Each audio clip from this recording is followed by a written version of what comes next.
Hello student, आज की class में हम आर्टिकल्स को ही कंटिन्यू करेंगे। लास्ट क्लास में जो पढ़ा था हमने उससे ही कंटिन्यू करेंगे।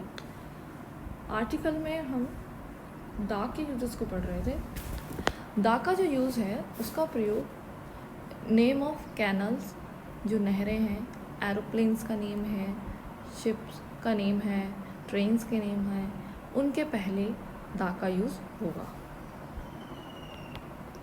दा का use name of canals,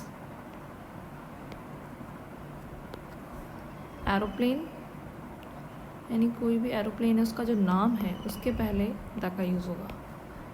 ships, समुद्री जो जहाज़ हैं उनके नाम के पहले, एंड ट्रेन्स, इनके नाम के पहले द का यूज़ होगा।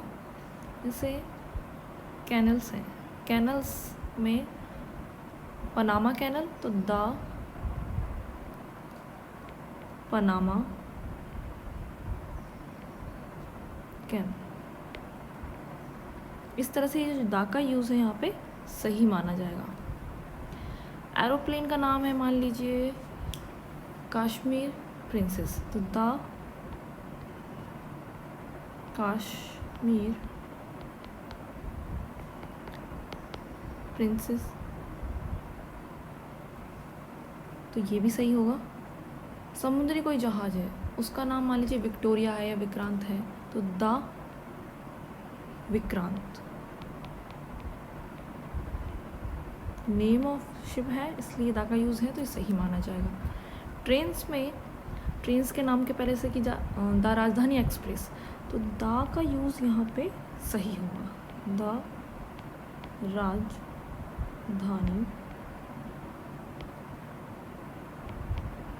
एक्सप्रेस।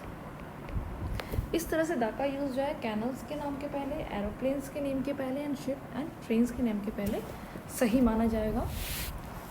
नेक्स्ट है द का जो यूज़ है नेशनलिटी एक्सप्रेसिंग वर्ड्स, यानी जो आपकी नागरिकता या राष्ट्रीयता को एक्सप्रेस करेगा, ऐसे शब्द के पहले भी द का यूज़ होगा।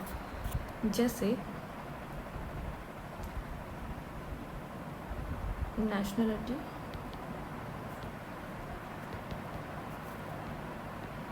एक्सप्रेसिंग वर्ड्स, जैसे कि अमेरिकन्स हैं, तो अमेरिकन्स से हमें पता चलता है वो अमेरिका के रहने वाले हैं, तो हम उसको किस तरह से लिखेंगे? The Americans.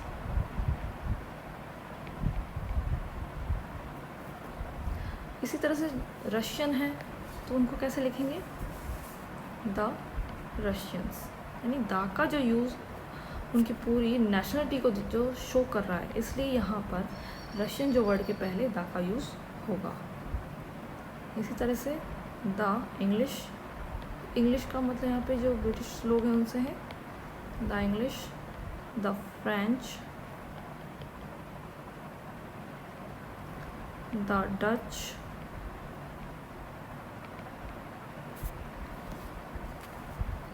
द जापानीज,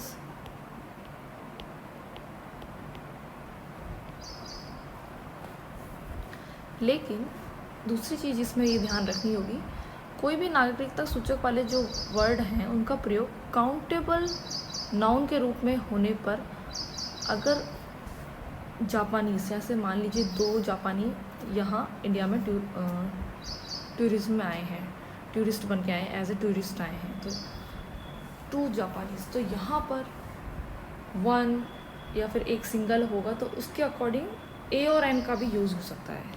किसका? ए का और एन का। वो कैसे होगा? जैसे कि मान लीजिए हम किसी एक अमेरिकन की बात कर रहे हैं, तो अमेरिकन तो उसकी नेशनलिटी को दिखा रहा है, ये अमेरिकन जो है कि वहाँ का नागरिक है, और एक है तो एन अमेरिकन, ये अकॉर्डिंग टू इसके साउंड के अकॉर्डिंग आएगा। इसी तरह से ए स्विस, यानी उन नागरिकों को हम काउंट कर सकते हैं, इसलिए काउंटेबल के आगे ए और एन का यूज़ हो जाएगा। Nepalese, a German, N Irish,